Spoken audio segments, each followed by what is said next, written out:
এখানে দাঁড়িয়েছি, আমরা যে কথাগুলো বলছি, আমাদের যে বেদনা, আমাদের যে যন্ত্রণা, সেই যন্ত্রণাকে ধারণ করে আমরা আজকে এই সমাবেশটা করছি।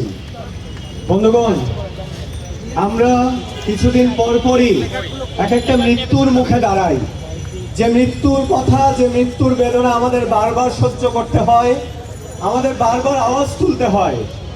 আজকে যে শিশুটি মারা গেল, সেই শিশুর অপরাধ কি?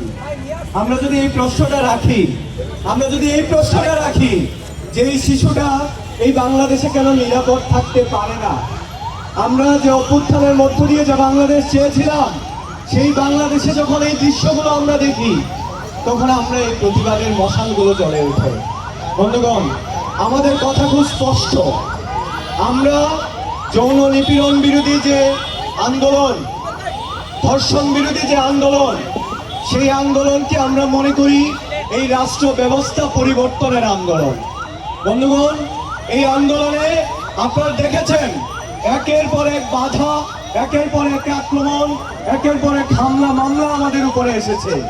আমরা শুধু একটা কথা বলতে চাই, আমাদের বোনের যে মৃত্যু, যে আসিয়ার যে মৃত্যু, সেই মৃত্যুর মুখে দাঁড়িয়ে আমরা কেউ বেইমানি করব না। আমরা এই ব্যর্থ স্বরাষ্ট্র উপদেষ্টার পদত্যাগ করে এই আন্দোলন থেকে বের হব। আমরা এই কথাটা কেন বলছি? আমরা বলছি এই কারণে যে স্বরাষ্ট্র উপদেষ্টা আমার দেশের নাগরিকের নিরাপত্তা দিতে পারে না, সেই স্বরাষ্ট্র উপদেষ্টার এই পদে থাকার কোনো এখতিয়ার নাই। তাকে লাঠি মেরে দেওয়ার এখতিয়ার এই জনগণের আছে।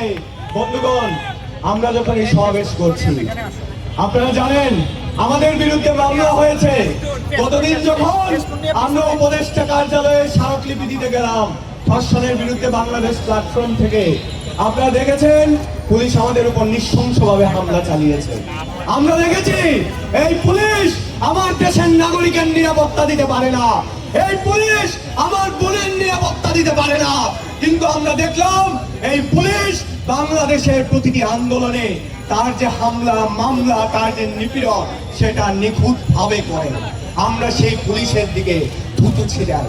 আমরা বলতে চাই যে পুলিশের গেঞ্জি ছেড়া নিয়ে আপনারা কান্নাকাটি করেন, তার চেয়ে অনেক দামি জিনিস ছিল ওই মেট্রো রেলের পিলার, যেটা ধরে শেখ হাসিনা কান্নাকাটি করলো।